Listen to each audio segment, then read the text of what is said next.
Қайырлы күн баршаңызға, менің каналыма қош келдіңіздер. Бүгін мен бір қамырдан 3 түрлі дәмді тағам жасайтын боламын. Менімен бірге болыңыздар.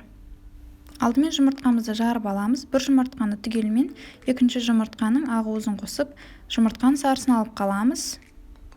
Жұмыртқамызды жақсылап араластыра отырып, қант қосамыз, тұз қосамыз.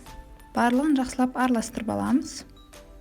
Бұдан кейін құрғақ ашытқымызды қосамыз.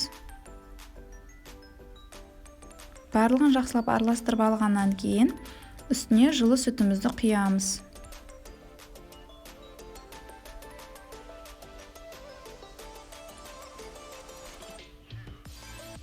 Одан кейін сұйық майымызды құямыз.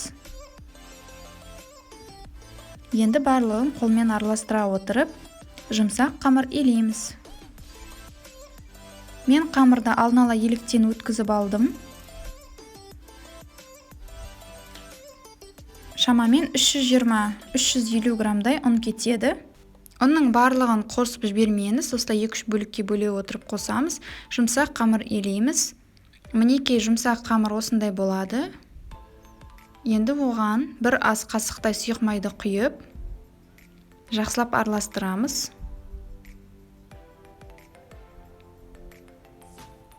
Сол кезде қамырымыз өте жұмсақ әрі керемет болып көтеріледі.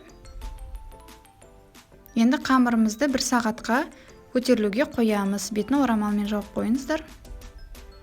Қамырым көтерілгенше салмасын дайындап аламын. Менде осындай сиыр етінен фарш, тауықтың еті, саңырауқұлақ, 1 бас пияз және ірімшік қолданамыз. Моцарелла және голландский менде. Алдымен пиязымызды турап аламыз. Мен анда арнайы құралмен пиязымды турап алдым. Енді саңырауқұлақтарды да дайындап турап аламын. Барлығын осындай кішкене бөліктерге бөліп аламын. Енді тауықтың етін осындай кішкене бөліктерге бөле отырып, барлығын турап алдым. Салмамызға қажетті тағамдардың барлығын дайындап алдым. Ірімшікті күштен өткізіп алдым. Қызанағымды турап алдым. Енді қызып тұрған майға 1 ас қасықтай сұйық майды құямыз. Оған пиязымызды саламыз. Жақсылап қуырамыз. Одан кейін қызанағымызды қосамыз.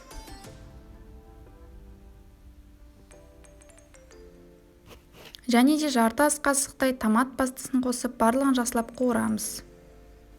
Біздің отымыз орташада тұру керек.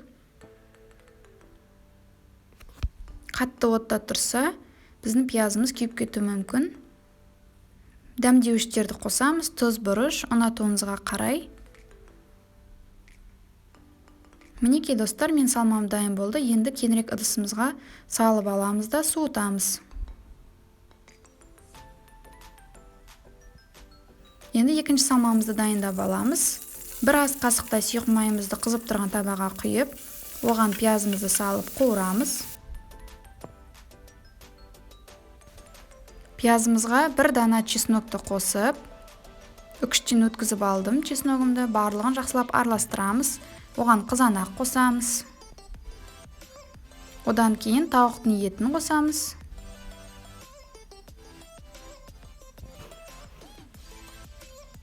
Және де турап алған саңырауқұлақтарымызды қосып, барлығын жақсылап қуырып аламыз.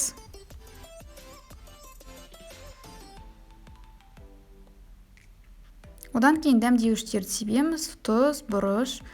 Өздеріңіздің ұнатуыңызға қарай дәмдеуіштеріңізді қосуыңызға болады.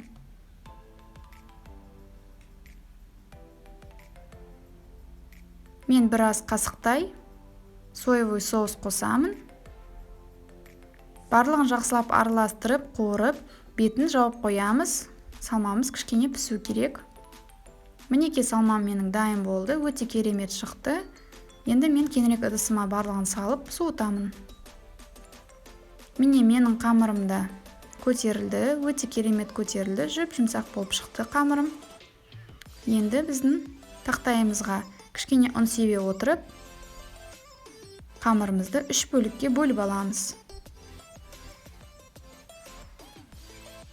Осындай 3 бөлікке бөліп аламыз. Қолымызбен дөңгелетеміз.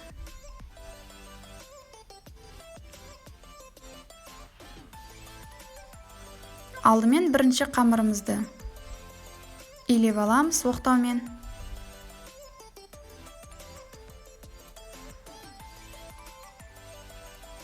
Және де осындай противеньға пергамент қағазын төсеп алдым. Мен әрдайым поклан пергамент қағазын қолданамын.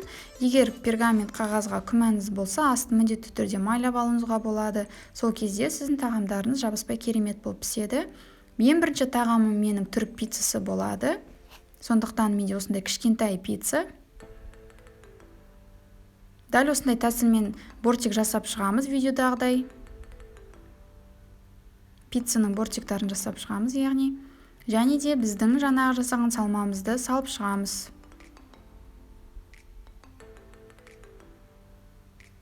Енді салманың бетіне қызанақты салып шығамыз. Одан кейін үкіштен өткізілген ірімшігімізді салып аламыз. Дайын болған пиццамызды 180 градуста 20 минуттай пісіреміз. Мен екінші тағамды жасауға кірісемін. Оқтаумен жақсылап қамырымды иілеп аламын.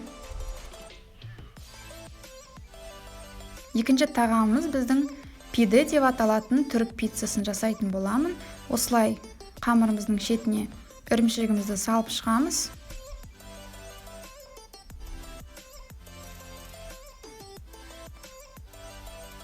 Және екі жағынан осылай видеодағыдай ораймыз. Кішкене ғана ораймыз.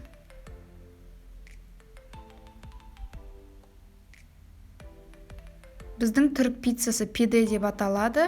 Оның ұсқыны лодочка, яғни қайыққа ұқсайтын болады. Сондықтан біздің пидемізді қайыққа ұқсайтындай етіп жасаймыз. Противеньға пергамент қағазын төсеп алдым. Енді қамырымыздың бетіне салмамызды салып шығамыз. Манағы дайындап алған тауық етінен және саңырауқұлақтан дайындап алған салмасы. Енді оның бетіне ірімшікті салып шығамыз.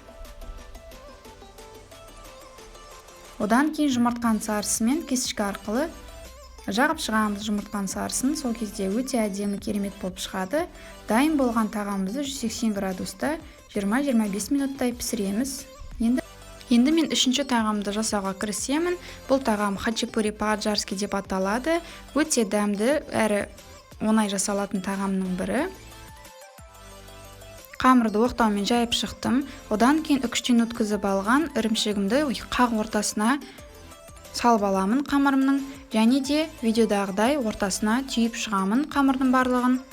Бізде ауа жиналатындай орын қалмау керек. Барлығын жақсылап түйіп аламын. Және де қолымның көмегімен осылай үстінен баса отырып хачапуримізді жасаймыз. Оқтау қолданбаймыз, тек қолдың көмегімен жасаймыз барлығын.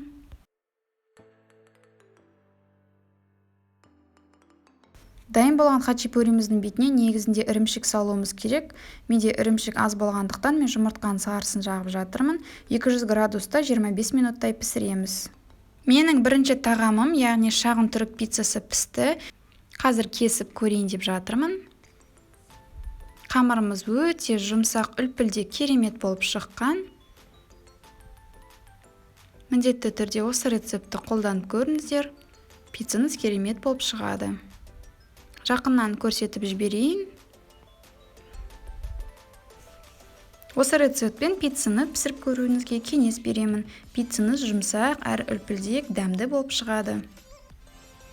Міне менің 3 тағамым да дайын болды. Екінші тағамымыз біздің түріктің пиде деп аталатын пиццасы. Ол да өте керемет жұмсақ болып шықты.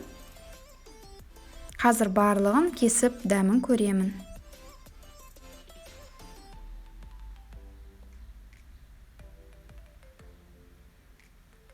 Қамыры өте жұмсақ, үлпілдек болып шықты. Міндетті түрде осы 3 тағамды да пісіріп көріңіздер. Сіздерге пісіріп көруге кеңес беремін. Бір жасағаннан ақ шығатын рецепт. Салмасына не қоссаңыз да өздеріңіздің еркіңіз. Үшінші тағамым хачапури по-аджарски да пісті. Қамыры жұмсақ, керемет болып шықты. Менің каналым ұнаса, маған тіркеліп, және де менің видеоларыма лайк басып, комментарий жазуға ұмытпаңыздар. Және де алдағы уақытта қандай рецепт көргіңіз келеді, комментарийға жазып кетуіңізге болады. Және де міндетті түрде сол рецепті жасауға тырысамын. Менің каналымда кездескенше сау болыңыздар.